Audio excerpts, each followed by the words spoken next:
Hi, I'm Tsuyoshi Kanda, producer on Resident Evil Village. And I'm Pete Fabiano, also producer on Resident Evil Village.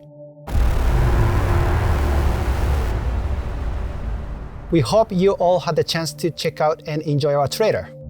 Some of you are probably wondering why we didn't just call the game Resident Evil 8. Well, it's still the 8th in the series, and we're treating it as such.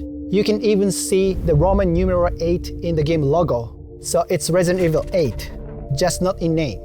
Yeah, I like the play on the design and the simplicity in the name.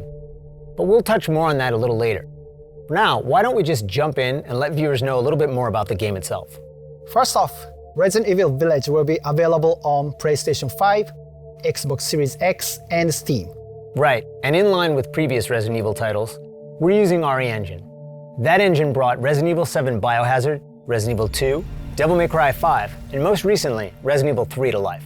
We were able to take all that we learned from those titles, along with our internal development efforts, and optimize the latest version of the engine for the next generation of consoles. With the combined power of next-gen and RE Engine, we can take our developers' vision to new heights. Once again, we're planning a fresh take on survival horror, this time upping the ante on action a bit.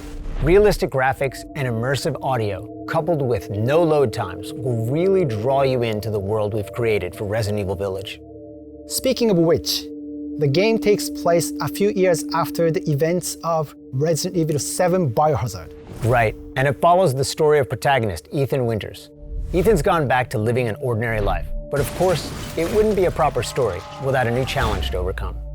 Chris Redfield, a decorated hero fighting against bioterrorism, makes his return, but not in the way you'd think. He's the reason Ethan's life gets turned upside down. Let's take a look at some key art. You can see Chris looking dark and far more brooding than in earlier Resident Evil appearances. The last thing worth mentioning in terms of characters here is the village itself. It plays such a crucial role as the backdrop and setting of the game that we consider it very much its own character as well. Alright, shifting gears, let's talk a bit about the game's design. You'll notice the familiar first-person perspective from Resident Evil 7 Biohazard. It really helps bring players into the world and makes them feel like they're Ethan, with the same sense of heightened tension and fear. Here's a quick look at the game running in engine. The team is working really hard to create a great experience. You can really see the details, even close up. Let's take a look at the inventory. For players familiar with Resident Evil 7 Biohazard, or the recent versions of Resident Evil 2 and 3, you'll be right at home. We hope you enjoyed this additional look into Resident Evil Village. Oh, and here's one more piece of key art. You might want to pay extra close attention to this one. There's a lot that's being shown in it. So much so that we debated whether or not to actually put it in the announced trailer. Take a look and let your imagination run wild. We are aiming to have more to show you towards the end of summer. So, until next time.